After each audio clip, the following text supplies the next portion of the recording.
Come down. Ooh, you make my high come down.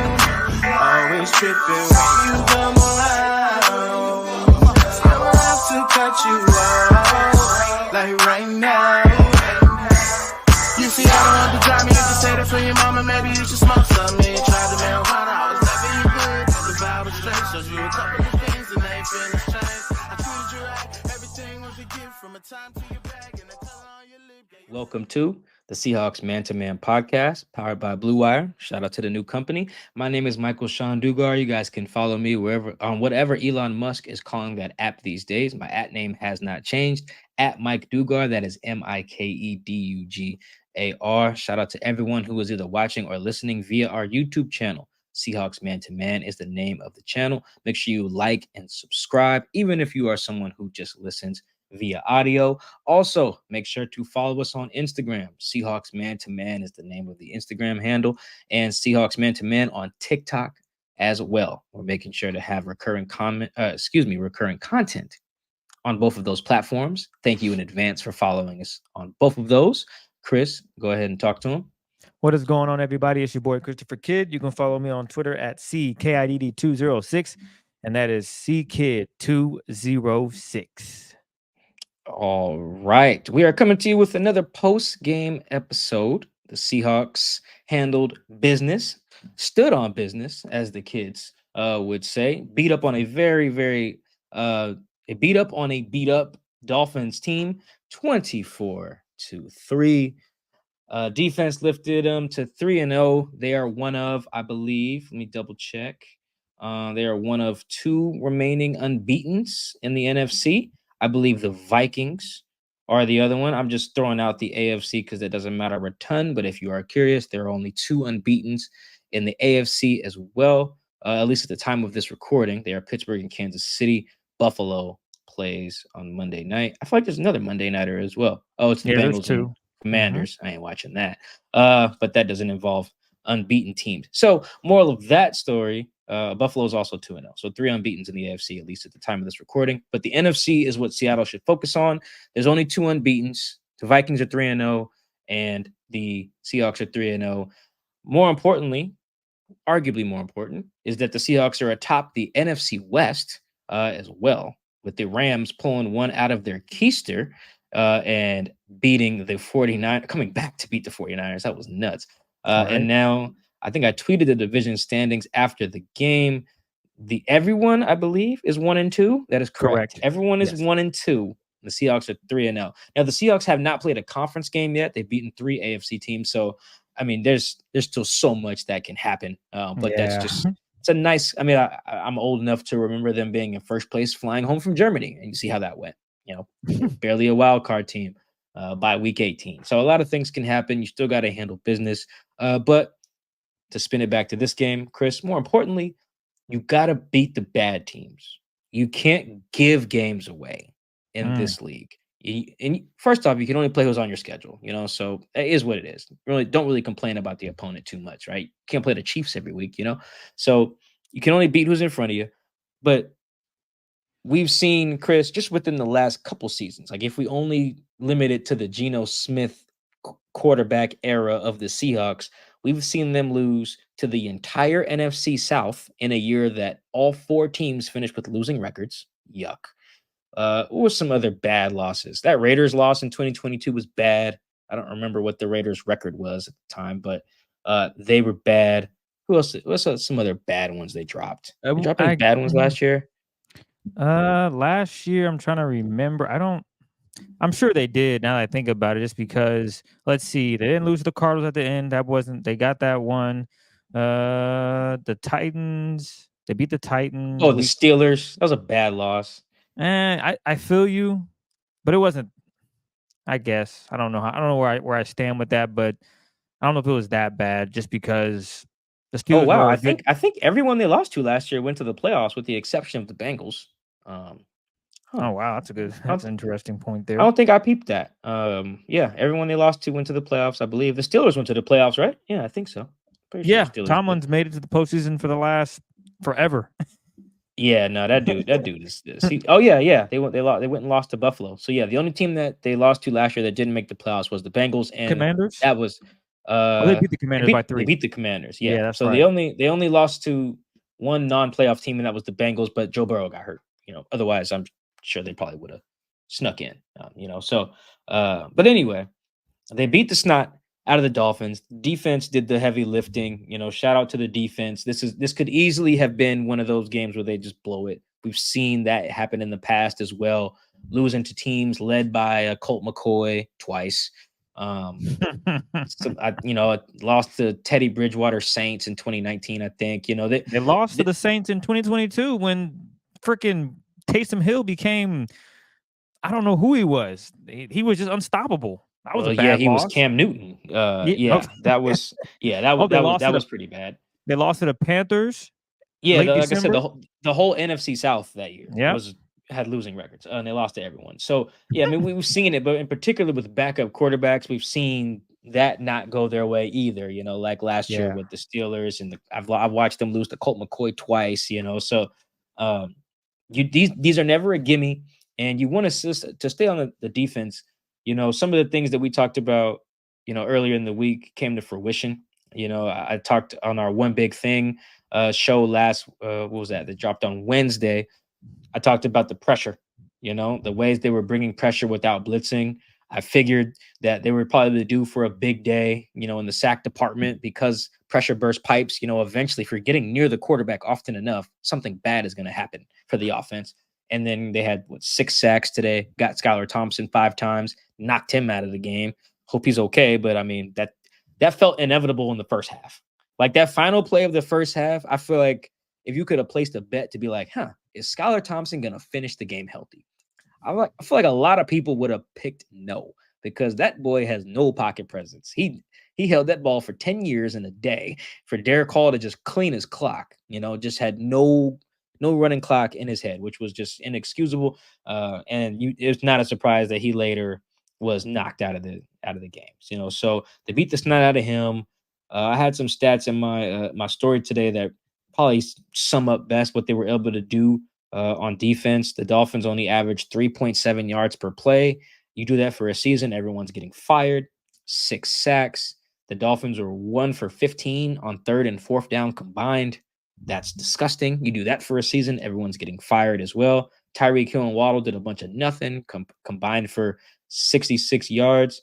A-Chain, I think we had the over-under at 119 and a half. We Didn't did our even sniff. preview show with Zay. Yeah, didn't even he had like 58 total yards. The Dolphins are one of the best yards after the catch teams in the league. I think they came in averaging over 8 yards of yak. Today they were under 5 yards, a lot closer to the league average. Just complete dominance in every way. They rushed the passer, stopped the run. Chris, the only thing they didn't do was force a bunch of turnovers. But when you stop them on 4th down a bunch, that is damn near just as good. And when you hold strong in the red zone as well, that's even more impressive. Like this was, if I tell you, hey, the Seahawks are about to play Skylar Thompson on Sunday, you'll probably say, hey, they should do exactly what ended up happening. Only gave up 3 points on a drive that started on the 6-yard line. This was probably about Chris, relative without forcing a bunch of turnovers, probably the best possible scenario for the Seahawks defense. The only negative was they gave up 3 points, and that's something Terrell Dodson was kind of upset about in the post game conference. He was like, "Bro, we should have gave up nothing, man. They shouldn't have got 3."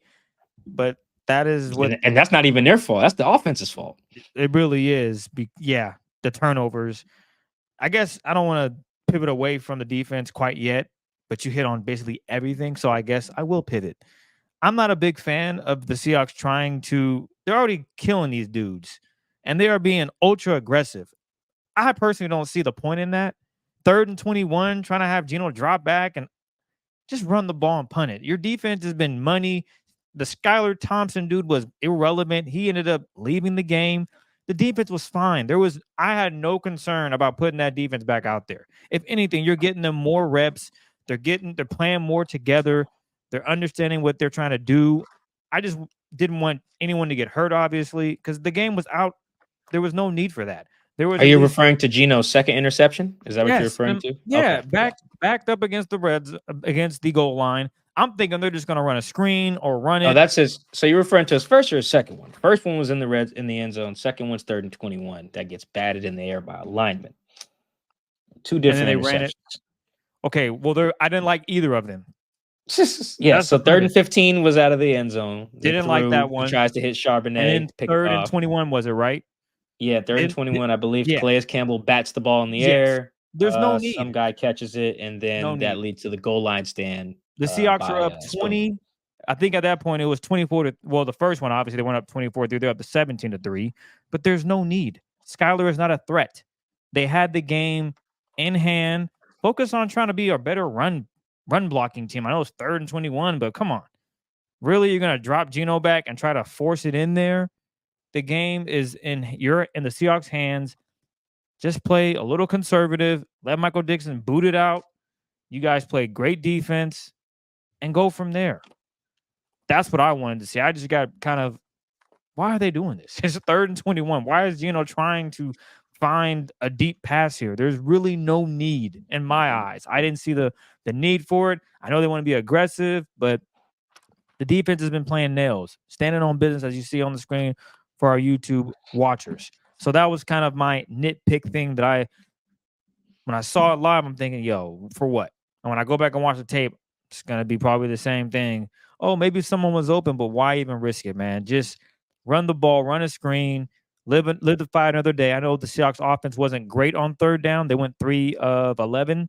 So obviously a little shaky there, but overall, just a beat down on this Dolphins team. And that's what you want to see on both sides of the football. Zach Charbonnet got running, he got going. The run blocking improved in the second half. It wasn't all there in the first. He got his first touchdown, some solid blocks there, but Charbonnet was able to find some daylight, and his ability to run physically really helped this team. And he was a catalyst for this victory as well. I want to give him credit because I thought he played a really strong game and the blocking was solid. So Noah Fant, he stepped up today, had some pretty big catches. I love the tempo that they were going with. No huddle. That's been something that you have seen, Mike, from training camp. Just how fast this offense has been moving.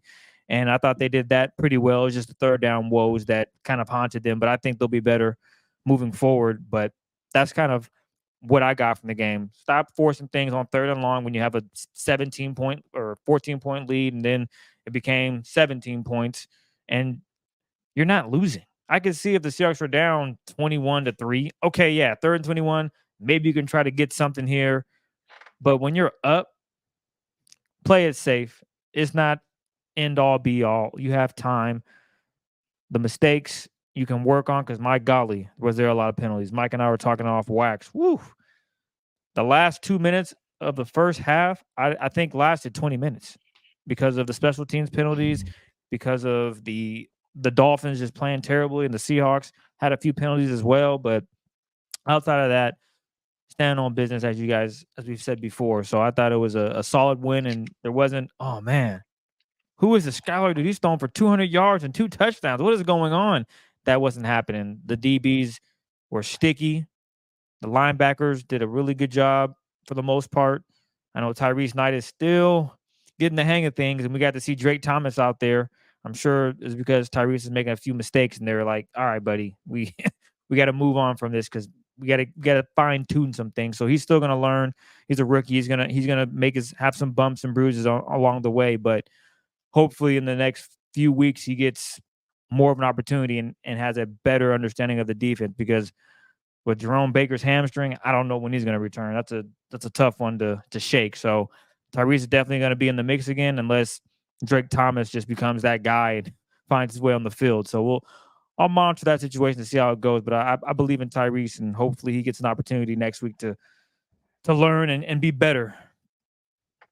Yeah, I think from in terms of my reporting, kind of just being there, the more I talk to guys on defense, you can tell they just have the right attitude about being put in those short field situations. When they go on to the field, they expect like, all right, we're not giving up nothing right here. Like that's their mindset. They know what they're looking forward to. They're like, oh, we backed up, bet let's get it. And I know that Pete Carroll and his staff emphasized situational football. Like I don't want to act like they did not, but I feel like the way that Mike Macdonald has implemented it has you can kind of see the fruits of that labor, so to speak. For instance, I think we may have talked about this during training camp. I know I've written about it.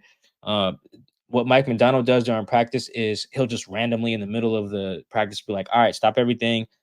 Here's a situation. We're down 3, blah blah blah. Ball on the 18-yard line. You got a timeout, whatever, and go." 3 plays, 4 plays, whatever. Like he'll just insert those sudden change mystery, he calls them the mystery scenarios just in the middle of practice, which is good for both sides. So good for offense and good for defense. In particular, though, I think the defense has you can see the mindset they have that's kind of been shaped in part because they're just kind of that's drilled in their head like, hey, yeah, you were getting Gatorade, but right now I need you to we're backed up on the 3-yard line, go stand tall, Yeah. and they're willing to go stand on it. And they look forward to standing on it because there is a mentality, like you mentioned with Tyrell Dodson post game. He said, I wanted a donut, and so I wanted us to give up nothing, which is hard to do when the team starts on your 6-yard line. I mean, that's just tough. I mean, that's glad they have that mindset, but that's just unrealistic. At least for us, we not out there. The guys doing it, maybe they're like, we can stop them, which is good. That also speaks to the mindset. It's a small thing, but you can kind of see it paying off because if they've already been put in that position multiple times now at home, the offense is just bugging. It's one thing to turn it over, but I think the other team has started in Seattle territory like 3 times already. In the 2 home games. That's just it's really hard, to as a defense when you're in those situations. And it's very easy to get frustrated with the offense when they put you in those situations. Now it's early in the season. There's not enough to be like, hey, we hate you guys on the other side of the ball, like we've kind of seen from the Jets, if for instance, like having to play opposite Zach Wilson, they're just like, dog, give us something. You're not giving us nothing. And it just builds resentment, on one side of the ball. And whereas the Seahawks, it's early, that's not there yet. But either way, I don't think it's going to get there because of the attitude, and you see that like lining up. I don't think they've had anything fluky happen on any of these red zone ones. I mean, I think today a tight end had the ball, hit him in the hands. That would have been a tough catch, particularly for a tight end Oh, on the final Smythe. goal line stand. Yeah, it was a guy. If I got to look up your name, chances are I'm not really expecting you to catch a ball like that. I usually know everyone's name who can catch a ball like that. But I mean, stopping the 2 A-chain runs before that, also impressive. Um, and then on the goal line stand earlier, or that just forced a field goal, that was good. That was good defense. I think it was 3 straight passes, including a 3rd and goal from the 4. So just really good mindset. I was talking to guys after the game, and they consistently reiterated, we want to be the best defense in the league, and to be the best defense in the league, we have to love those situations. We have to want to be put in the most tough situation possible and see how we respond. See if we've got the character, the attitude, and the execution to go do it. And it's not going to happen every time. It's not. But I just to give an example of what it felt like in the locker room, or kind of the stuff I heard, of the sentiment I got, that was the most consistent thing. The offense was like, we got to stop shooting ourselves in the foot, duh. And then defense, it was like, yo, we don't care what they do. We got a job to do every time against whoever. We don't care if we're backed up on our own 2 to start every drive, or if the other team has to go 98 yards to score. Either way, we got to stand on business. And it's a collective mindset. I haven't literally talked to everyone on defense, but I talked to enough of the guys to kind of get the feel for it. And it's top down. Tyrell feels that way. Jay Reed. It's the Young Bucks. Even someone like Spoon, like when they get out there, it's like, oh, go time. Who cares? Gino threw a pick. Who cared him off the punt? Who cared? Whatever. Showtime. Let's rock. Let's show them we the best in the league. Not only when things are going our way. And so far, Chris, they put up some really good numbers, man, on defense. I know that they haven't played very good offenses. Like the Dolphins without Tua would easily be a bottom 3 offense in the league. Easily, no question. At least led by Skylar Thompson. If they like sign Tannehill or something, I see their numbers probably get better. But without Tua, with Tim Boyle and Skylar Thompson, easily bottom 3 offense. The Patriots, Chris, I'm sure we will. We wouldn't be surprised if by the end of the year they were a bottom 3 offense, bottom 5. Like they could be pretty yucky. I think the Bo Nix led Broncos did well today. I Yeah, think. man. Bo Nix looked like he was Joe Montana. What did they do? Okay, they put up 26. Bo ran for one. Whoa, how'd they score all these points? They ain't scoring no touchdowns. Oh, McLaughlin ran for one. And they must. I don't got the full box score in front of me. Oh yeah, I do. Let's see. Oh, this is a bunch of field goals. Okay, they ain't much, but we would not be surprised if they were like a bottom five offense. Like that's just. I say all that to say that Seahawks didn't play any world beaters. But they've done some things that are really encouraging. Like I said, the pressure. They're not turnover reliant. I think they've only forced three all year, 3 in 3 games, and all of them were in the Broncos game. Turnovers can be pretty fluky, so it's good to not be overly reliant on those. They're pressuring. They're the number one pressure team in the league. They're not blitzing very much. So they're getting home with 4 and simulated pressures. They've played Jacoby Brissett, Bo Nix, Tim Boyle, and Skylar Thompson. That's probably about the worst set of quarterbacks any team has probably played thus far, and they're the number 1 team in EPA per dropback. Like, yeah, they've played people who suck, but they've made them look like they should. And I'm sure everyone listening had some level of anxiety knowing that the Seahawks are going to play a backup QB because you've been hurt. You've been burned in the past. I know you have because I was there every time it happened. You've seen backup quarterbacks come in here and sling it. You've seen Andy Dalton's come in here and sling it last year. You saw Mr. Trubisky come in here and sling it last year. Like you've seen guys who shouldn't throw for 400 yards, throw for 400 yards. The corpse of Matt Ryan, Andy Dalton. Like you've seen it. You've seen how bad it can get. I think Sam Darnold was a backup in the With Panthers the loss. Panthers. Mhm. Yeah, so I mean, you've seen a game against Baker Mayfield go down to the wire when he was with the Rams. You've seen it. You were scared. You were worried that a Yeah, backup Quandre quarterback would Diggs do had the to make same a thing miraculous play, jumping out of in nowhere. overtime at that. So you guys have seen some bad stuff. So I feel like there's got to be some type of glass half full mindset. I think from the defense, we'll get to the offense because that was yucky. Yeah, Chris, I've been really encouraged by some of the things that they're doing that I feel is sustainable. The pressure, the not relying on turnovers, the getting hands on passes. Penalties a little bit of an issue, but that's mostly just Spoon. He has like all of their defensive penalties I except will for say the this, one. against better teams, it might cost them some points. For instance, if you do that against Aaron Rodgers, that could result in a touchdown as opposed to Or, maybe or, you or getting off the Josh field. Allen. Yeah, Or there's some other yeah, teams. Yeah, yeah, Jared there are Goff. Yeah. that's something that could be an issue later down the road, and I'm sure the team's gonna talk to him about it. And I get it. He's just being aggressive. He wants to just destroy everyone that's in front of him. I think the push out of bounds, Waddle flopped a little bit, but don't touch him. Don't even put yourself in that position. So Spoon's got to be smarter in these scenarios just because better offenses, better teams, they will benefit from that. Luckily, you're playing against Skylar Thompson, the backup quarterback for the Miami Dolphins, and it went your way. But as I mentioned, against better teams, that could be the difference between the Seahawks losing and winning when it comes to that, especially if it's late in the game or it could be early in the game. You just don't want to put your team in those tough situations. And yeah, as you mentioned, Spoon, he's had a rough go with the penalties, but I think that can be fixed within a week. It's a mentality thing, and you just got to know. Okay, he's going out of bounds. I can't touch him. Cool. You can still talk trash, do all that. That's part of your game. Cool, but don't get in the habit of putting yourself in position to hurt your team. Yeah, I'm not worried about the Spoon penalties at all because they're not coverage related. He was there early on the Ingold. That's the fullback, the DPI.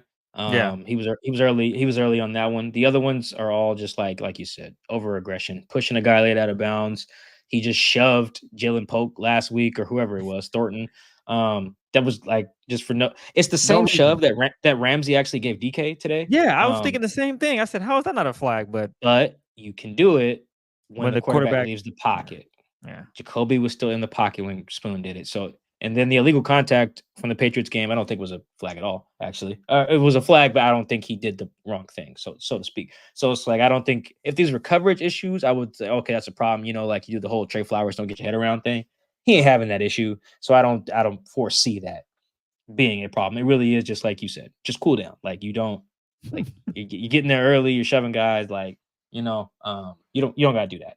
I'm not worried about Spoon in that regard. I didn't get a good look at the illegal contact on Reek, but that was Yeah, he just shoved him out of bounds. He didn't need to. It was just, I'm bigger than you. You're a little guy. Get out of here. And that the refs could have just ignored it, but they're like, nah, you especially because it can't was on do a that. Hail Mary. It was like just like, come on, It like what was, do we? yeah. Do we need to throw the flag here? It's, come on. I know you guys have a job to do, but let's keep the game moving along, please. That's back to the. Anyway, yes, continue, Mike. I just want to read a quote before we get into Twitter questions. That I loved. Let me see. Yeah, I feel like it was from Tyrell Dotson. I used it in my story too, but I shortened it. I want to read the whole thing if I can. I don't have it. So basically, Tyrell was asked like, "Hey, your schedule's about to get tougher, I guess." Basically, and he was just like, "Anybody can get this work on this defense." Yeah, I saw End that. quote. Damn. Love that. Anybody can get this work. Because he was like Tom Brady, anybody. Tom Brady's not in the league anymore, but I love Yeah, the that name was drop. crazy. I was like, damn, you lucky ain't in the league, bro. Yeah, I was like, what smoke does he have with Tom Brady? I was a little thrown off there Well, for a second. But yeah, he was like, everyone is nameless and faceless. It don't matter if you're. I think he was trying to say it doesn't matter if you're Tom Brady or like Skylar Thompson. Like anybody can no, I get get it. it. Very Yeah. Adrian Broner type. They call me the can man. Anybody can get it. I think that's Yeah, where that he was was going with that. It just kind of it came out funky, but the ultimate end quote. Anybody can get that work on this defense. That's or from this defense. Excuse me. Anybody can get that work from this defense. That kind of I feel like encapsulates the mindset. They know they know they played some scrubs, but they feel like they put enough good stuff on tape to show out against whoever, and we'll see. Detroit will be a good test, even if they don't have Sam Laporta. I think he got hurt today. So yeah, very strong showing by the defense. They bailed out the offense, who we'll get to as we transition to Twitter questions. But yeah, when you have a defensive head coach who's calling the plays and setting the tone for that side of the ball, you would like for them to kick the snot out of bad teams. So kudos to them for doing that. 3-0 start, and now they are atop the NFC West, which is, like I said at the top of the show, perhaps the most important part of all this. You got that cushion in the division. Absolutely. Well, we have a ton of Twitter questions. So, Mike, are you ready to jump into the Twitter sphere with all the questions that was asked? Yep, let's do it. All right. Well, the biggest headline from the game was, as you can guess it, offensive line, man. Offensive line. So, this one is from Disintegrator. Is there any expectation that the interior offensive line can develop, or are we just expecting this to be as good as they get, both pass protection and obviously the penalties? Yeah, so we're gonna use this question from Disintegrator. Love the Twitter/X name handle there as kind of an all-encompassing O-line question, because as expected, all y'all asked about the O-line, which is fine. Anthony Bradford questions, O-line, I get it. That's the most pertinent topic, so let's dive into it. So, can the O-line get better? Absolutely. I do think with the O-line in particular, I feel like the O-line and the secondary, I feel like time on task is probably where, outside of quarterback, those are the two position groups where time on task is perhaps most beneficial. There's a lot of chemistry involved, a lot of communication involved, particularly on obvious passing situations. There's communication involved with run fits and run blocking, but there's more communication and perhaps more important communication being done on those obvious passing situations. On offense, that's when you're getting the exotic blitzes and the exotic fronts where the A gaps mugged up and everything. And then on defense, that's where you're getting like the best of the best with their passing game. And it's just tough. You want to marry the front and the coverage. You got to communicate. You got your checks and everything. So, and you got blitzes and stuff like that. So, reps are very important. So I feel like with reps, the offensive line can get better. There's that. However, believe it or not, folks, it could also get worse.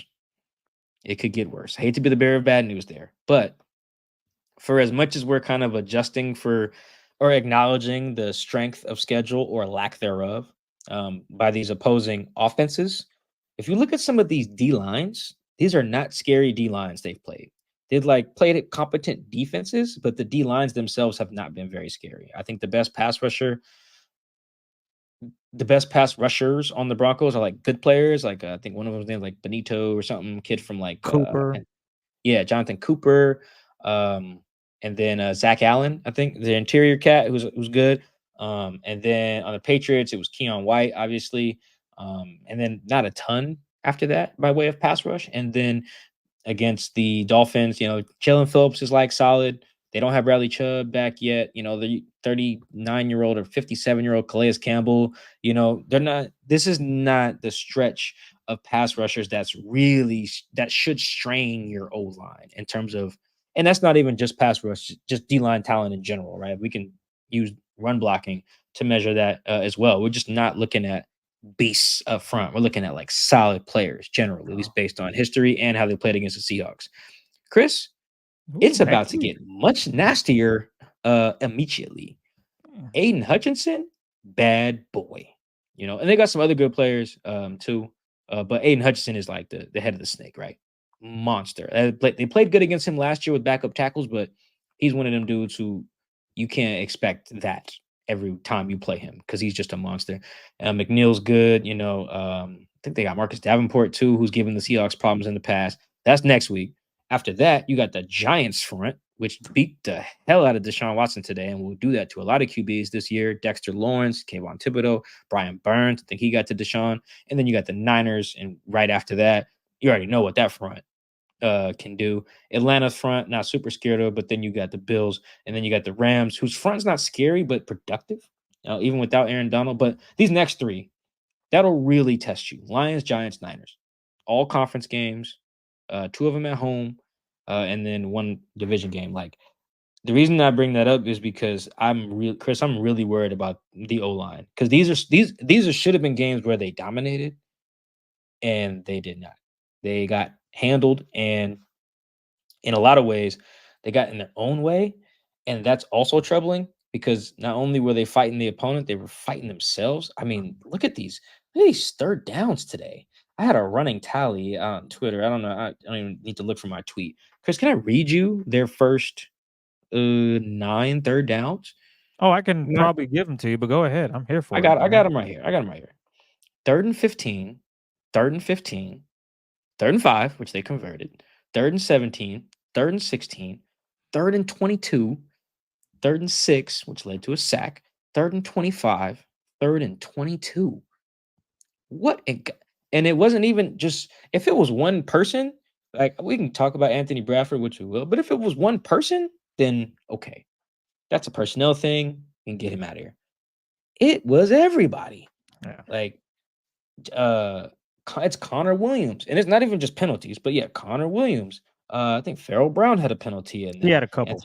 Anthony Bradford had multiple penalties in there. DK had a penalty in there. That wasn't on up front, but still, like, just to compound the issues here, DK is up to like 3 penalties, I think, this year, 3 accepted ones, which is not great. Gino, bad intentional grounding penalty. Yeah. Charles got beat for a sack, pretty bad too. It's that it was just that's what I'm saying. Like, this is That's been a this is not problem since supposed to week happen. 1. Yeah, not with Charles, but up front in general. Up front, Yes. yes, yeah. Yeah, Sorry. Charles hadn't even given up a pressure before today, and then he just got whipped, which is gonna happen. But I think it was some episode earlier in the offseason. My thing with Charles coming into this year, it's hard to quantify what you want your offensive tackles to look like. But if for Charles, my thing with him was I don't want to see you get beat by nobody who I got to look their jersey number up. And that Like, happened on Sunday. Bingo. Like, off the top of my head, I don't even know if I remember dude that beat him for the sack. But like, that's what you don't want to see from Charles. You get beat by Watt, Parsons, whoever, Bosa, even Thibodeau, Hutchinson. Like, you don't want those things, but it's just inevitable in this line of work that you're gonna give up a sack or some QB hits. But like last year, he was getting beat by dudes, and I'd have to be like, who was that? Yeah, look at my roster. I shouldn't have to look at my roster to see nobody that get by Charles. So like I'm very discouraged by that. Look at from the Seahawks view. Third and 1,000,000 is just a recipe for disaster.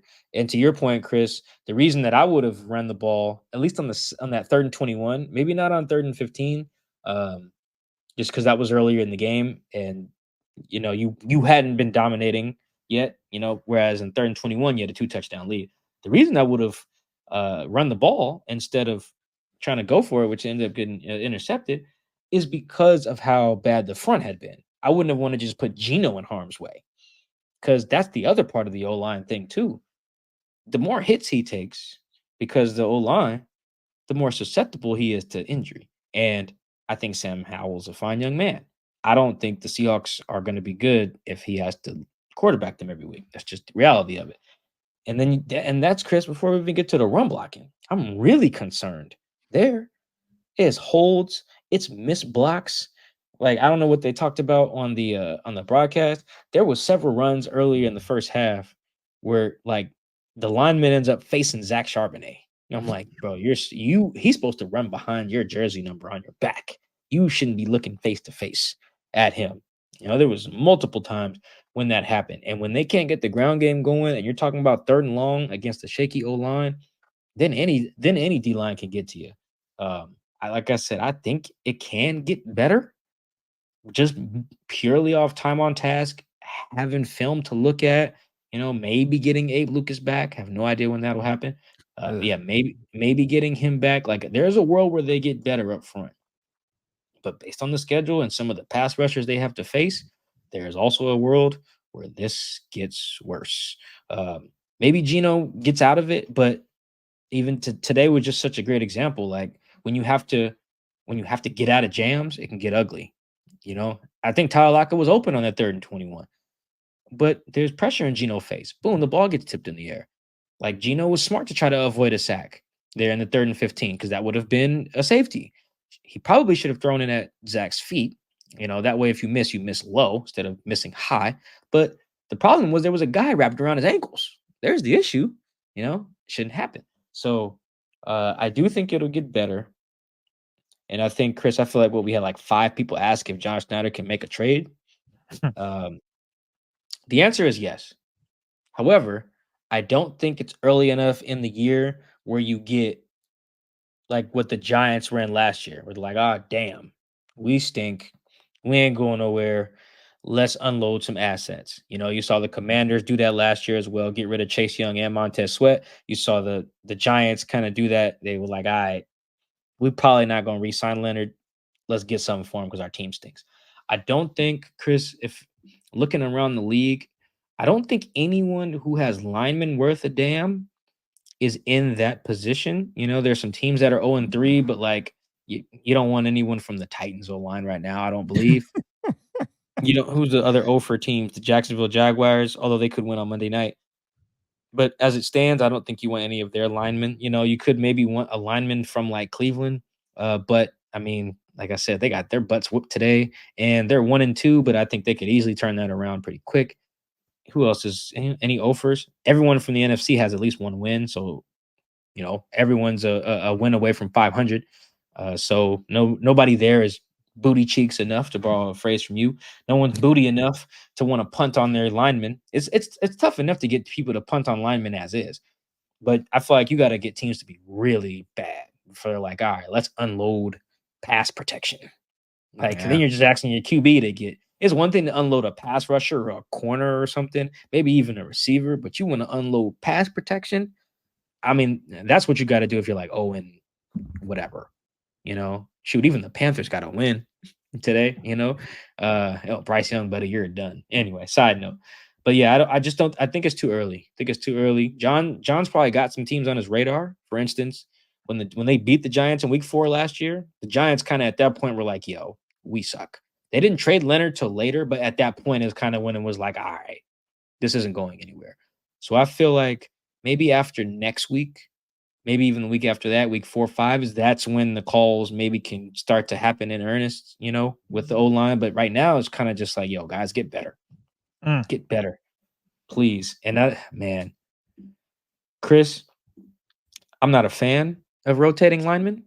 I'm not. I think it's bad to rotate offensive linemen. I think that means your guys are bad if you're doing that, and it eliminates the time on task thing I was mentioning.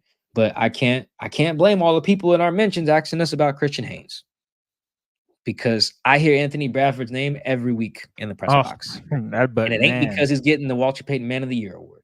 He's getting beat. He's holding. He is getting penalty. Oh yeah, he is. I know his film sessions are tough. Like, how many times you have to say the same thing to the brother? Hey man, what are you doing? I need you to do A and you doing B. And we're losing yards because of you doing B.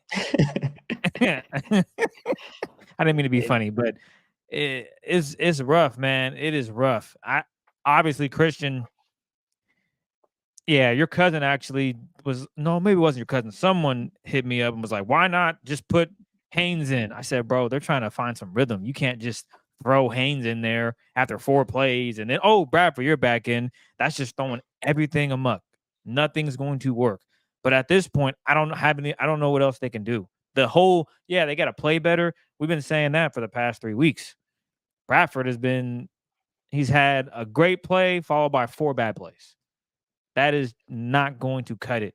And as you mentioned, their next 3 games, they're not going up against really bad teams. They're going up against teams that have a solid offensive line, that have an identity and know what they're all about. The Lions, they are going to run the football. Defensively, they're going to pass rush. They're going to send 4. And they love playing man-to-man. So you're going to have a lot of one-on-ones. And you know who's going to line up probably on Bradford a lot? Davenport, Hutchinson. All these, not Hutchinson. Actually, He Aiden probably could. will. Yeah, Yeah. you got to Why hunt not? matchups. I would. Yeah, why not? So I'm running out of things to say. Kind of with the Mariners, I'm running out of ways to say how many times they lose games and they got to play better. Yeah, I honestly, with the offensive line, especially at right guard, it's coming to a point where you just throw whoever's out there and pray that they have a great game, that they do just enough.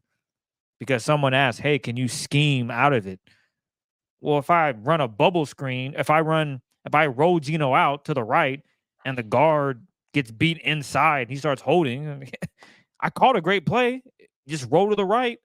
But if someone holds, I don't know what else I can call to make up for the disadvantage we have with the offensive line. There's only so much Grubb can do with the O-line, and that was a big issue coming into training camp. Is this O-line going to be better? I was of the belief that it was going to be better.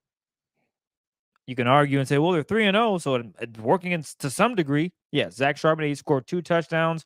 The runs were blocked up pretty well. I talked about that earlier on the show today. So there are spurts where the offensive line is good, but as the season progresses, it has to be consistent. It can't be, it's good this drive. It was terrible the last 3. That's where you find yourself in a hole. That's where you can lose games. And I guess they're going to have to figure out to make moves, or maybe Christian Haynes takes the next step and he becomes the force that they thought he could be. But right now, it's kind of, you're going to have to just rotate and cross your fingers and say, man, can someone win this job? The season's already started. I need someone to show me consistency every game. And we can't have these mental errors of holding and just all this other crap that happens during the game. Guys blowing by you, getting sacks. That just can't be the part of that offensive line because, to your point, Geno Smith's only going to last so long. How many times did Skyler get hit on Sunday before he was just like, bruh, I'm getting tagged? He got hit so hard, he just laid on his back and was like, I can't do this anymore. Like, I want to play. I want to help this team. I was prepared to do it, but the offensive line is not protecting me. If I'm not protected, how can I complete passes? Now, obviously, he's not the best quarterback, so I'm sure he's just missing throws and didn't want to throw the football because he was unsure, but he got his ass beat. That could be Geno very soon. These next 3 weeks are going to be huge. And man, if Geno's getting hit like that, Geno might be laying out there looking up at the sky like, I don't know what I can do. Yeah, the thing that you can scheme around some O-line stuff a little bit, you can help some guys out. Every team has to do it to some extent. No one just has 5 studs, right? But the thing you can't scheme around is the self-inflicted stuff. And that is where I am perhaps, neither one of us are O-line gurus, but I can count, and penalties are bad. It's just the reality of this situation. And to my knowledge, I'd have to go back and look at the film of all of them, but I believe every penalty on Anthony has been legit. Sometimes they announce the wrong guy or something like that. So yeah, sometimes I would like to go back and watch, but from what I can recall, they were all correct. Like the unnecessary roughness in New England, any false start, they always show the replay of that. There were some bad holds today. Connor had a bad one. He just grabbed the nose tackle by like the neck. I'm just like, you can't. There's nothing Grubb can do about that. There's no scheme for the self-inflicted stuff. Even if you're scheming, the scheme requires execution. There's no scheme that just is like, all right, on 1st and 10, it's cool if you hold. No, there's not. That's where I am the most concerned.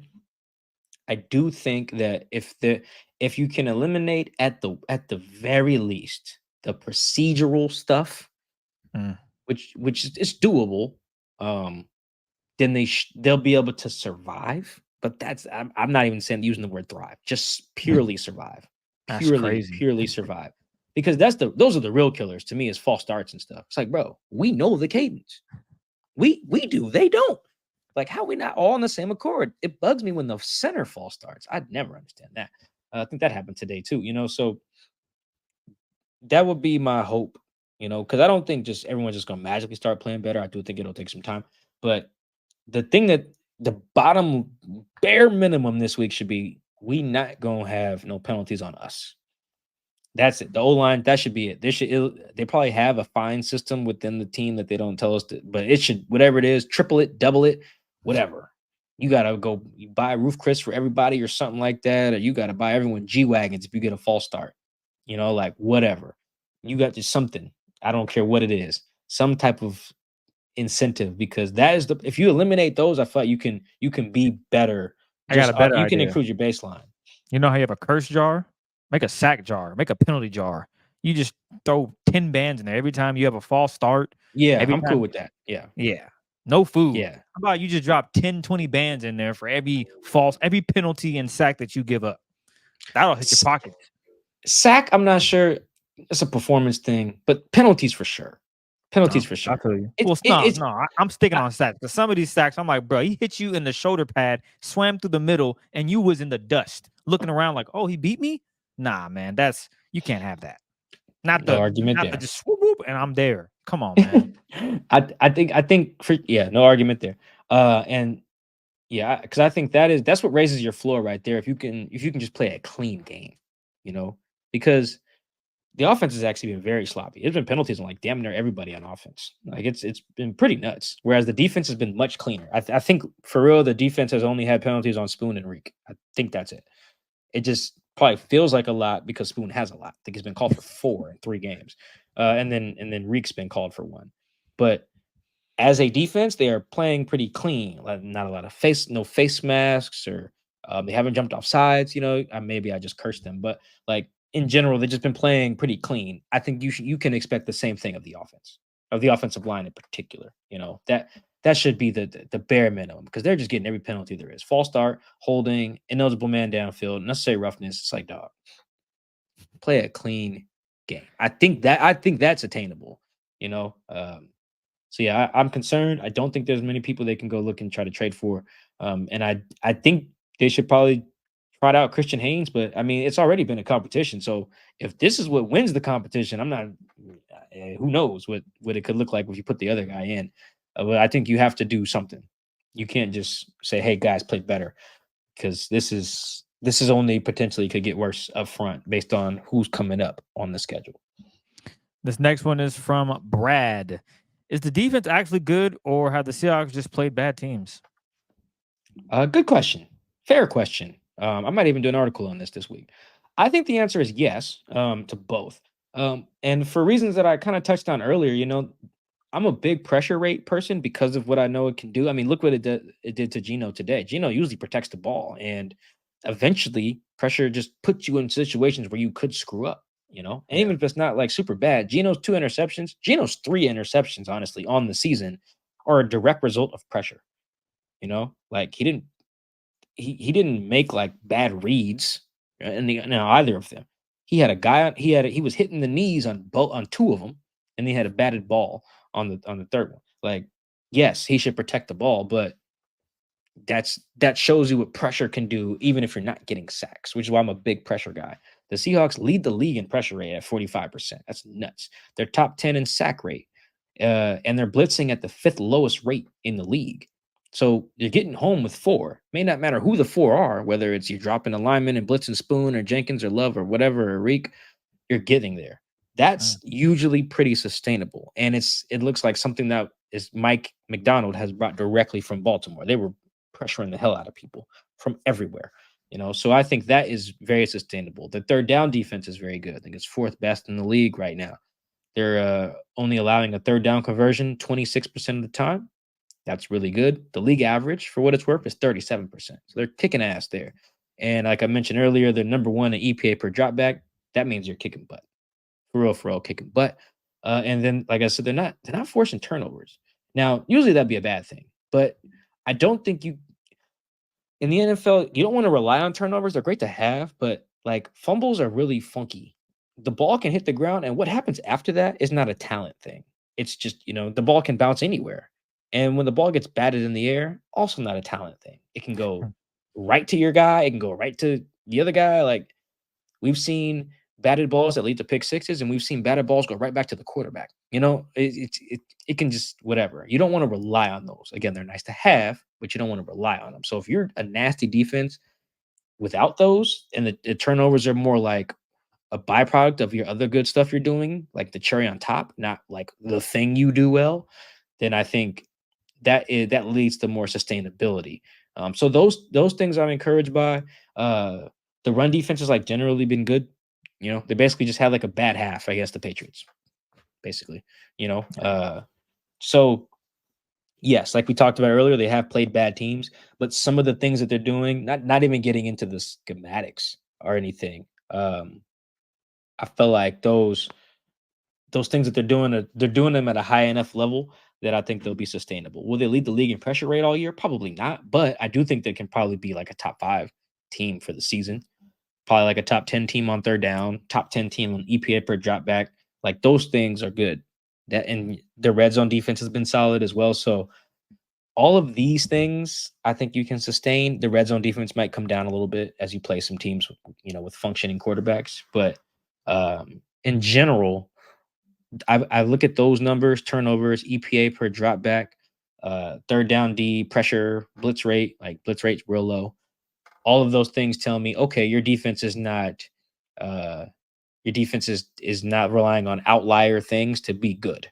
You're not a mirage. You're more likely than not the real deal.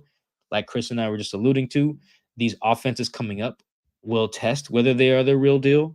They got I'm not a huge Jared Goff person, but the offenses that he leads put up numbers, particularly against the Seahawks. So I can't deny that. Not super big on the Giants, but Malik Neighbors is real. Niners, not super big on the Falcons, Buffalo Bills, and then before the bye week, you got the Rams. They can do anything with Sean McVay and Matt Stafford, I'm convinced. So we're going to see. And I guess, Chris, could I have time for one more stat before we go to another question?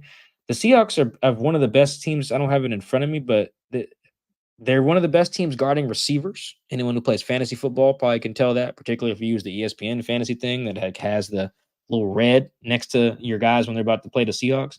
They're one of the best teams in the league guarding receivers, which is obviously good. And their yards after catch numbers are really good. Like one of the best yards after catch teams on defense. Like they're tackling well. So you're tackling well, you're guarding receivers well, you're pressuring the quarterback well, you're getting off the field on third down. Those are things I think you can sustain. Whereas if they were just like getting a bunch of sacks and getting a bunch of turnovers, I'd be like, well, you play some better teams, you're not going to get those ops. Pressure, though, is you can always, if you're a good pressure team, you pressure consistently generally. So, yes, I'm of the opinion that they're a good defense and that they have played bad offenses. Both things can be true at the same time for me. This next one comes from C. Milf. Should we be happy, 12 fans that is, with a 3-0 start or nitpick it to death? C. Milf, crazy Twitter name. Or X, whatever. No, you got to be happy, man. You got to be happy. You got to be happy because you're a Seahawk fan. That's why. You have to choose happiness every time because there are darker times. I feel like the old Seahawk fans versus the younger Seahawk fans, they really know. Like if you've been a Seahawk fan for real, pretty much honestly, if you were just a Seahawk fan in the 90s, I feel like you can appreciate all of this. Because that was a terrible decade. Thank God for the Mariners. Like it was and the Sonics. But like that was just a terrible decade for professional football in Seattle. There was other sports take the attention away, but it was awful. You can always appreciate winning. And if you don't even appreciate just the 3-0 start, appreciate the division lead. You need that cushion, man. You need it. The Rams are coming. The Cardinals are coming. The Niners are coming. None of those teams are as bad as they are like right this second. Like they're all going to get better, I think. I can almost guarantee that the Cardinals and the Niners get better. The Rams, if they lose Stafford, this could get nasty. But those other teams, because they're really banged up. I have no idea how they beat the Niners. I can't wait to watch that tape later. But appreciate that cushion in the division. It can evaporate for sure, but appreciate it now. Because if you were 0-2 and the Niners are 3-0, or excuse me, if you were 1-2 and the Niners are 3-0 right now and the Rams are 3-0 or something, it'd be panic mode. We'd be having a totally different podcast. But because they got that cushion, appreciate that while it lasts. Because that's the real most important thing. Everybody just wants to win the division. Start there. And the fact that they're got that little cushion from everybody right now, definitely appreciate that. Choose happiness every time. Her name is actually Trump Lost, so suck it. But the name that she goes by is just C MILF. Oh man, that's it. That's an amazing Twitter name too. That whole Twitter existence is incredible. Wow. This next one comes from Zach. Have the first 3 weeks Seahawks results plus the state of the NFC West and NFC in general changed the expectation for this team? I love this question, and we got 2 of them like this. One of them about from the perspective of Jody Allen and the team versus everyone else's expectations. I think the expectations for Jody and the team have not changed. They always want to contend. That's what they do. That's what they believe that they should do. So a 3-0 start is, what they expected. This is, par for the course. They loved a beat down today. I'm sure the Seahawks were favored in all 3 games, I believe. So they should be 3-0 if you want to just go by Vegas. So for everyone else, I feel like you should have expected 3-0. Chris was telling me before the season even started, before the injuries and stuff, he was like, "Man, they should start 3-0." Including a win over Miami. At the very least, you start 2-0. No, I didn't think they beat Miami with Tua. Oh, that's right. I said that's the one game they probably will lose because Tua's just with those weapons. But continue. Yeah, no, sorry, you're right. You were saying that they should easily come out the gate 2-0. Yeah, and you're like, I don't know, man. You never know. No, Mike, I know. New regime. I'm not sticking to the old things. They're gonna whoop some ass. No, yeah, no, you called it. And then they went out and they did what they were supposed to do against a team that was led by Skylar Thompson. And I don't know how we've gotten this far in the show where I'm just not mentioning point differential, but the Seahawks are plus 30, which is 3rd best in the league behind the Saints and the Vikings. Man, the Vikings, bruh. I don't know what they got going over there. I don't know if they real, but that point differential is crazy. I can tell you what's real about the Vikings. It's not a Vikings podcast, but Brian Flores in particular, their defensive coordinator, former head coach of the Miami Dolphins. That dude is a psycho. Psycho. He puts your QB in hell. Brock Purdy is a good QB. CJ Stroud is a good QB. He made them look like frauds. That is what he does. He's the boogeyman. He basically does what Spags does for the Chiefs defense. Like he just makes guys have to struggle to function. But yeah, I think the Seahawks are in a good spot, man. I think the expectations though should not have changed. They won 3 games that they were favored in. Like you should have expected the Seahawks to win all these games. Detroit is the real test. They won't be favored, I don't think. Actually, Chris, check that for me for a second before we go to the next question. I think Lions at home are favored, man. But I'm gonna check for you. Yes. Okay. I think so. The Lions, probably right. You're probably by right. I would say 2.5 is my guess. Yeah. Okay. Yeah. Lions are favored 3.5 at home. Yeah. Okay. So this is the test. Can you win on the road, prime time? That's the test. That's where we really look at the expectations, and they will know what the rest of the division has done at that point too, which will be important. I don't know everyone's schedule in the division, but I would guess that everyone in the division has a chance to win this coming up week 4. Yeah, the Rams play the Bears, the Niners play the Patriots, and the Cardinals play the Commanders.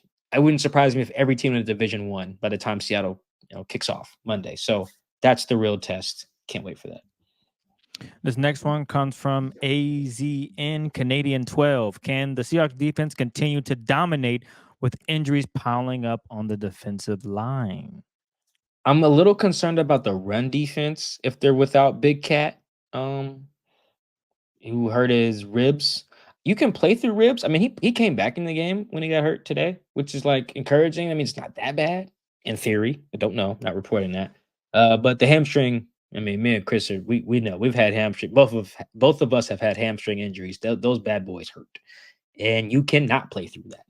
Not well, at least. You try to, even if you're a lineman who doesn't move, maybe in big spurts, you chase down one screen if you're Byron Murphy, and that thing might explode. Which is, I'm pretty sure, what happened to Jerome Baker. His thing, like, it just gave out chasing the end around in week 2. Like, you got to be careful with the hammies, ribs. That may just be a pain tolerance thing. We'll see. Uh, in terms of pressure, though, I think they should be fine getting after the quarterback, particularly if they can get Chenna back, which I would imagine they do, at least in the Detroit game, if not by the Giants game. Because, man, Chris, they're bringing it, man. Boye just finds a way to win. D Hall is real. Um, Draymond can get to the quarterback. He got there a few times. I always trust Jay Reed to get to the quarterback, and they're still dialing up the blitzes pretty well with Spoon. They didn't dial up a ton, I don't think, today, but Mike Macdonald, he knows how to bring up the simulated pressures to get guys at the quarterback. So I'm not too worried about the pressure. I do think if they have to spend a lot of games without Murphy and Big Cat, Leonard Williams, yeah, I think the run defense could take a bit of a hit there. That is where I'd be most concerned. We won't find out till probably Thursday at the earliest. But pressure, not too worried about. Um, the run defense could be. Also, one last point on expectations for you guys. Always expect your team to win. Don't settle for mediocrity. I'm a Coug fan. I want us to go 12-0 every year. And when we don't, I'm upset. You should want the best for your team. Your team's 3-0. Cougs are 4-0. Go Cougs. Want us to keep winning. That's what you should want for your Seahawks. They're good enough. They're good enough to compete with pretty much everyone on the schedule, I think. We'll see about Minnesota and we'll see about the Niners, but I think they're good enough to compete with anybody. So, yeah, you should expect them to be competitive and to, be a division contender, like contending to win a division. That should be the expectation for sure. It should have been before the 3-0 start, to be honest. Roger Vanu. In the first 3 games, the offense has gone missing for long stretches during games. What do you think is causing that? It's Shane Waldron's fault, of course. Of course. I'm joking. But you see what Shane was dealing with. You see what Andy Dickerson, the former O-line coach, was dealing with. At some point, the guys just gotta do their jobs, and there's only so much the coach can do. The coach can't be out there and make the plays for you. That's why I love when the players blame it on themselves. I hate when the players blame the coaches. I love it for the quotes they give me and the insight, but like ultimately, I'm like, yo, you gotta go make the plays. Now, sometimes the coach does put you in a bad spot. That's real. That can happen. That's not to say they're above reproach, but up front, man. Shane Waldron probably, if he was to watch Seahawks games, he probably be like, damn, those problems look familiar, because they are. And it's unfortunate, The Seahawks offense, I don't think is better than it was last year through 3 games.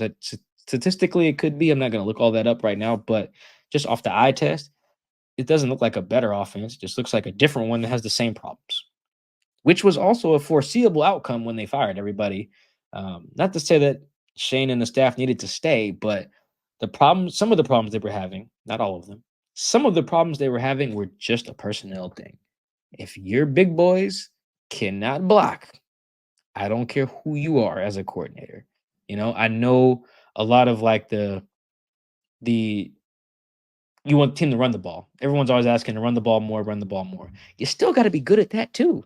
Chris, how many times today did they gain 4 or 5 yards on a run play and it's like flag, holding, back it up. Now it's 1st and 20, like that's running the ball.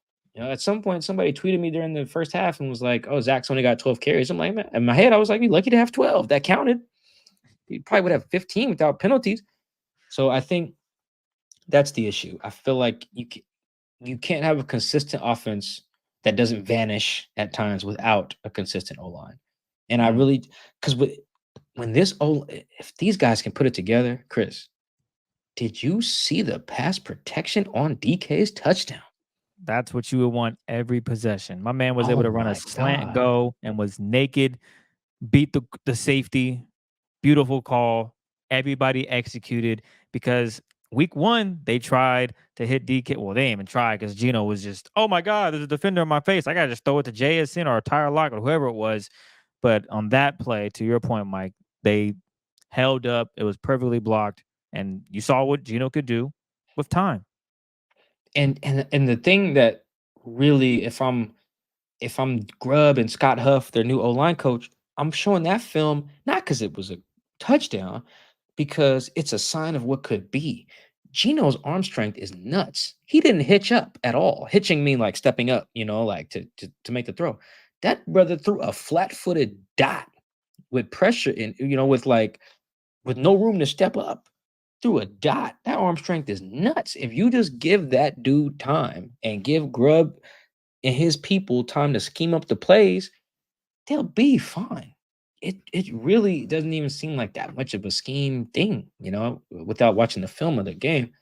And even on Zach Charbonnet's second touchdown run, Zach only had like a little bit of a crease, and he made it work right in between Anthony Bradford and Stone Forsythe, man, and squeezed through and got it. Like Zach's a good running back. He just needs a little bit more space than Ken. Ken can really make nothing. I mean, something out of absolutely nothing. Zach needs a little bit more space because he's not like a big reverse field guy, and he runs kind of high too. Like he got tripped up by like a lineman from behind. I was like, that's bad. Like, that shouldn't happen. But in general, he's good. He just needs more time. Like it really does come down to the O line. Your O line will determine how consistent you are because Gino's not like Gino can run, but you don't want him running all over the place. That's how he'll get hurt. So it really comes down to, can these guys block on early downs, keep the third down short, or avoid third downs at all? Chris, on a 98-yard scoring drive, they had 1 third down, and it was a 3rd and 1. Yeah. That's the type of stuff you want to see.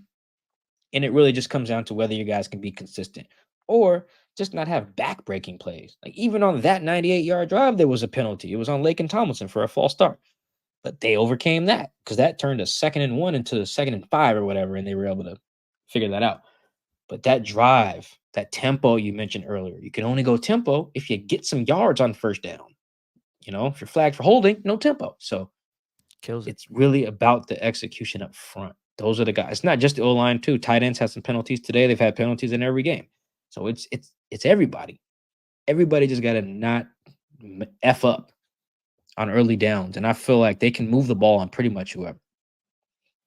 This next one comes from Holly. Through 3 weeks, would you have predicted that the Hawks would be leading the NFC West?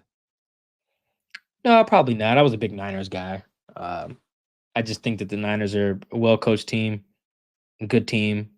I obviously didn't think they'd just get all banged up. What are they missing?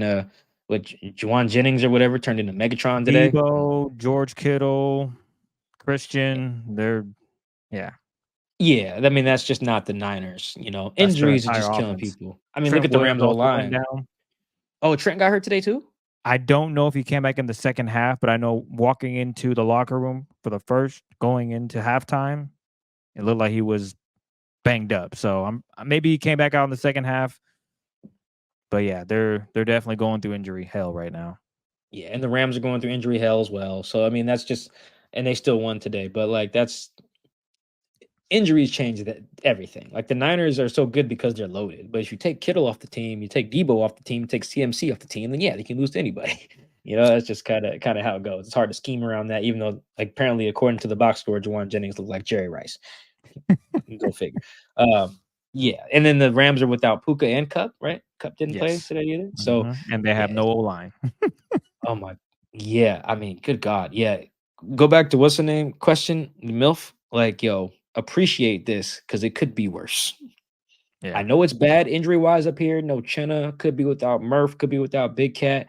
You're already down to your third string tackle. I understand it's bad. Ken Walker's out. Look around the division. It could be worse. Mm. It could be worse. Be grateful you got your quarterback. Grateful you got your receivers. Be grateful that your defensive secondary is largely intact. Nick Z. Red. The Dolphins came in with the previous regime's kryptonite, a backup quarterback and a good run game, but the defense smothered them like they should. Is this the sign we needed that the defense has turned over a new leaf? Um, I don't want to throw the previous staff completely under the bus. I mean, they did beat some teams that that they should have beaten, in the past. Like they beat up on the Daniel Jones Giants last year on Monday Night Football. They were a bad team. They treated them like a bad team, at least defensively. I think the score was 24-3. The Jets came in here a couple years ago with I forget who was the quarterback. Was it Tim Boyle in that? I forget who it was. I think it was Mike White. Yes, Beat that's what it up was. Yeah, beat up on him. So it's not always that was their kryptonite per se. I know they've lost to they lost to Nick Mullins one year, but that same year they also beat Nick Mullins by like 30. So, it's not always that they lose to a backup quarterback. I think this is an encouraging sign for sure, mostly for the reasons um that I was mentioning. I think defensively, I might have mentioned this after the first game and after the preseason game as well. The the procedural stuff, like you're not getting a lot of offsides and things like that. You're not getting a ton of penalties. I think they almost had 12 men on the field and had to call timeout today. That was bad. Yeah. But in general, most of the penalties have been spoons, like one guy. And we talked about that earlier already. So I'm not seeing a bunch of coverage busts, like a few here and there, but mostly on film. Not they're like leading the touchdowns and stuff, which we've seen those in the past as well. Communication has been pretty solid. Um, Not a ton of like open gaps in the run game because guys just run the wrong way, which we used to see back in the day because of certain linebackers. So like it's a little bit better, a little bit better. It's cleaner. It's cleaner. I'm really encouraged by regardless of a backup quarterback or not. I think the way you lose in the NFL on defense is by not being clean. Like the talent discrepancy is usually not super wide, in the NFL, but can you execute? Can you be clean? Can you just be sound in your coverage? Can you tackle? Can you not have coverage busts or missed tackles? If the answer to both of those is yes, you'll probably be okay. You can be like an average defense legitimately on just that alone if you tackle well and don't have coverage busts. That's what the Seahawks have done pretty consistently through 3 weeks. And so I don't think it's necessarily that the backup quarterback curse is gone. I just think that part of the game, the tackling generally, and the overall cleanness of the operations on defense have been sound. I think that is why they've been handling business, generally speaking, through 3 weeks, not because of the curse is lifted. The curse might be there, folks. I'm sorry to tell you. This next one comes from also known as Phil. What is the real worth of this team? Floor/ceiling. Good question. I think the floor is pretty high. It's probably about Pete Carroll high, probably like seven wins. Your O line can definitely lose you a game for sure. They can lose you several. We've seen that. So, but a good defense can also win you several, and they can cancel out poor O line play or just poor offensive play. I don't want to put it all on them. I mean, Gino has thrown 3 picks. Um, not totally his fault, but whatever. Accountability and whatnot. So I would say about 7 win floor, which is a really, really high floor. It's a very Steelersy floor. And then ceiling, I'm still probably not going much higher than 10, 10 wins, I think. Ceiling is probably 11. Like if everything breaks right, some more injury stuff and everything, you can probably get to 11. I think anything beyond that, you're winning a lot of games in which you're the underdog, and you're probably the underdog for a reason. Like if we just Chris, let's just skim it real quick. We already know that they're underdogs at Detroit. Let's let's assume that Brock Purdy at least plays in that Niners game. Probably the underdog in that, maybe. Oh yeah, absolutely. At least minus Maybe two and a half. they're at home, so who knows? But I mean, you could potentially be the underdog there. You could be the underdog at Atlanta by then. You could be a home dog to the Bills, although maybe not. The Rams we'll see about week 9. Who knows if they're even fielding a team at that point? But Mhm. like there's gonna be some games here where you could be the dog and you're gonna need to win those. You could be the dog at San Fran, at the Jets, versus the Vikings, versus the Packers even. The Packers are staying afloat. Jordan Love might be back. They might have won both games without Jordan Love. It's nuts. Um, so yeah, I think at the highest I'd go is probably 11, you know. just because I need to see the offense be a little bit more consistent. I think the defense is why I'm so high on that floor. And Gino and the defense is why I like the floor. The ceiling I'm capping because of the front. If that gets better, then you're talking 12 plus. But until I see a better front, I'm probably capping it at 11, which seems probably fair. T. Brown D. Trevor Brown D, I believe. Watching player post-game interviews. The boys sound all business. Is Mike demeanors rubbing off on the team, or maybe this is just the mood after a penalty-heavy game? Yeah, I think it's the latter. I think Mike McDonald's his own personality, and at this point, all of these guys have their own, as well. They've been doing this for so long in a lot of cases. Like Gino, for instance, Gino, what 33 or something. So, guys like him are who they are post game. Even Tyrell Dotson, who's in his mid 20s, but he's in like his 5th or 6th year in the league. Same thing. So, I think that it's more so the thing here. I'll put it this way: the thing that's rubbed off or that's an extension of Mike Macdonald, the head coach, is the lack of complacency. That's one, which is kind of carried over from Pete Carroll as well, but also the process over the results. Like they're happy about the results, but they know if their side of the ball played bad, that's not anything to celebrate. Like last week, Tyrell Dodson was like, "Dog, I didn't play that well, and we didn't play that well on defense. Thank God for Gino and them." And this week, Gino said it as well. He's like, "Yo, I didn't play well. The offense didn't play well. Thank God for the defense. Thank God for Mike Macdonald." I talked to some other offensive guys who expressed similar sentiments. JSN, Tyler, they were like, "Yo, shout out to our defense because we didn't get it done." I missed DK's press conference, but I'm sure he said something similar. So I think that part is something Mike Macdonald related because Mike Macdonald was very much about the process. And your process, especially early in the year, where long-term sustainability is something that people are still wondering about, that's important. You can't go 3 of 11 on third down and expect to win games. You can't have a bazillion 3rd and 15s. It's not sustainable. I can see why the offense was frustrated today. It kind of reminds me of the 2020 season when the Seahawks kept winning games. They were like 5-0, but the defense was garbage. They beat the Cowboys, and Bobby was pissed. Shaquille Griffin was pissed on their Zooms after because they were like, "Yo, we gave up like a bazillion yards. So what? Russ threw for a bazillion and one. That's not our standard, So it's not totally exclusive to Mike Macdonald, but I have noticed that part kind of stand out, and you can tell that is a little bit of Mike. He's very big process. And some of the process they're winning, but some of their process needs to be cleaned up, and it's a lot of it is up front.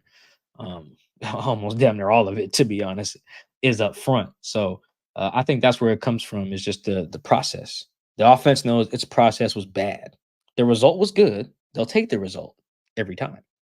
They just know that the way they got there is not sustainable. It was the same way the defense felt about its run defense last week. It was like, yo, if we give up a $170 or whatever every week, we're going to lose. We can't do that.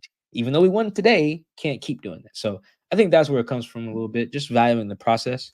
A lot of that is Mike, and then some of that is some carryover from Pete Carroll's staff too. This last one comes from Ryan Turner at Turns44. What take do you guys have on the style of offense through 3 games? Yeah, I think they should stop running screens, Chris. What about you? It's Dog, funny. it's getting worse, bro. Are you not seeing this? Like I'm seeing it. Hey, they ran a screen to Tyler that did not work. I don't know why they went back to it. That I feel I love that they're trying to do it, but they have to use their weapons accordingly. Tyler Lockett is not screen guy. There's never on a play sheet that I would say, you know what, Tyler Lockett screen. Yeah, DK, you block for him though. No, you have Laviska Shenault. Hell, you can throw Kenny McIntosh in there if you want to throw a screen to him. You could even get JSN on a screen. Hell, the Seahawks won a game because of a bubble screen to JSN last season. And he was effective this year against the Patriots. Unfortunately, he got called. There was a face mask, and he still would have been running probably. But I just don't like the process of who's getting the screens. I am going to stick by my guns and say, yes, they can run them because they have been effective to a degree. But this season, it's been, okay, no screens to Tyler Lockett. I'm sorry. Love Tyler Lockett. He's your third down guy. You need something to come up for a first down. He's going downfield, not behind the line of scrimmage. He's year 50. He's old. Let's get him downfield. He can do that. Okay, so my other thing that was funny. My other thing with the besides the screens, which they should definitely stop doing, or if you're gonna do them, run into Jackson. Jackson was the only good guy good on screens last year, and he's the only one not getting the ball on him. I think Noah's got like 2. I'm like, wait, what? I just that's just such a weird thing. I don't know. They Seahawks, if saving you the. want to run screens, come talk to me first. I will tell you who you can throw it to. I mean, yeah, I'm still team ban screens or whatever. But yeah, the other part though that I do like is the aggression. They're trying to take the downfield shots, like you mentioned. They're just not always there. They're looking for him though. They are looking Oh, for him. oh yes. I think I saw a little bit more under center runs today.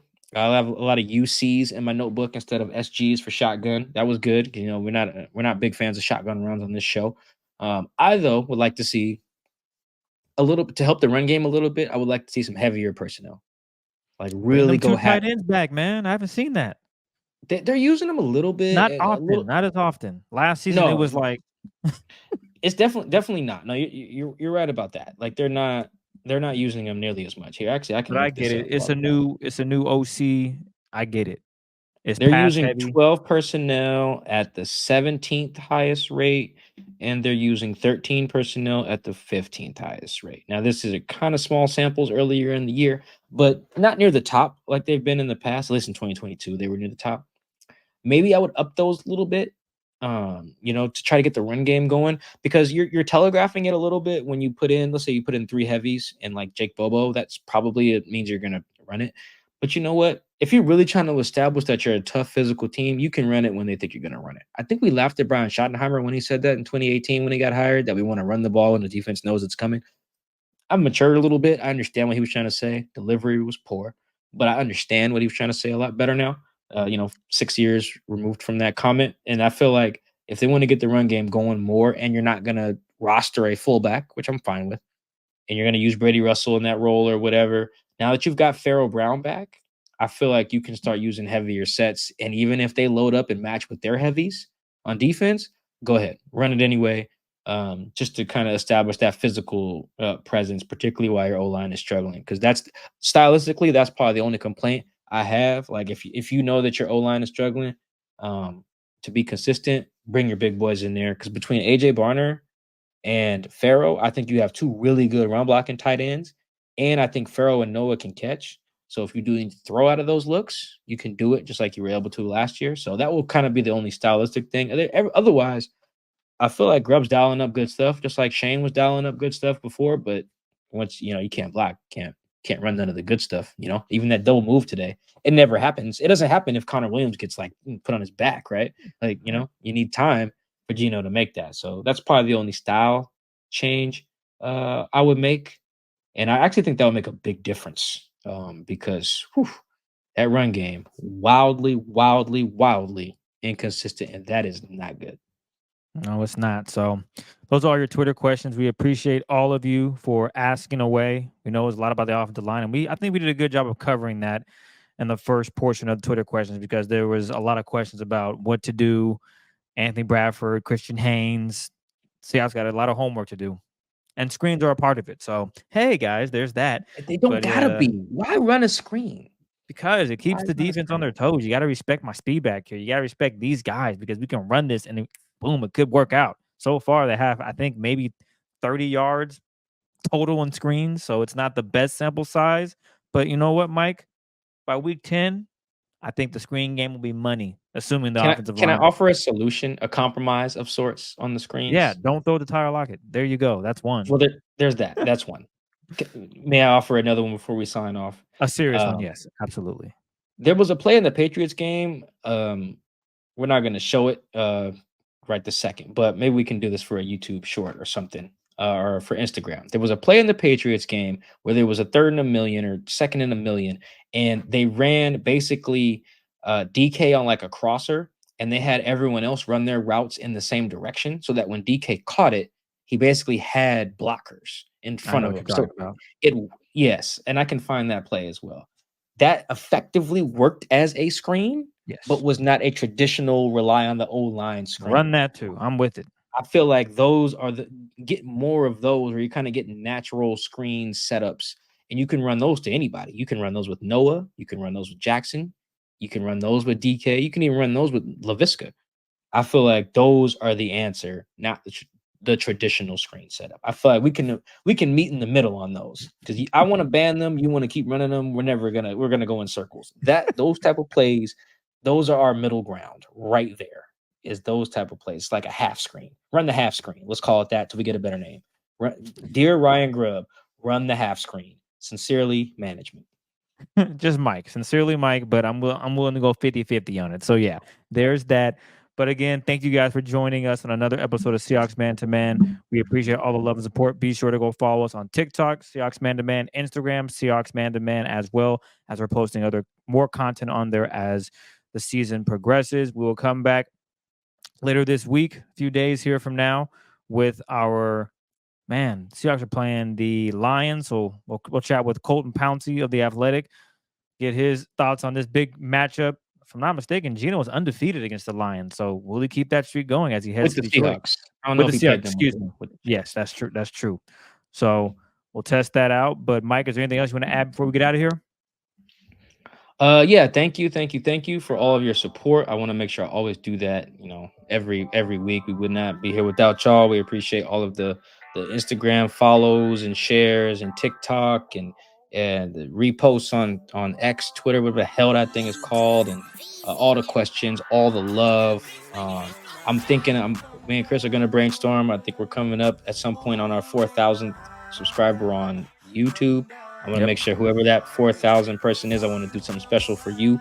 So let's get that number up, and I promise I will take care of you somehow for that person who's number 4,000. So thank you in advance for everyone subscribing there on YouTube, Seahawks Man to Man. As Chris said, we will catch you later in the week with our Lions preview and our one big thing.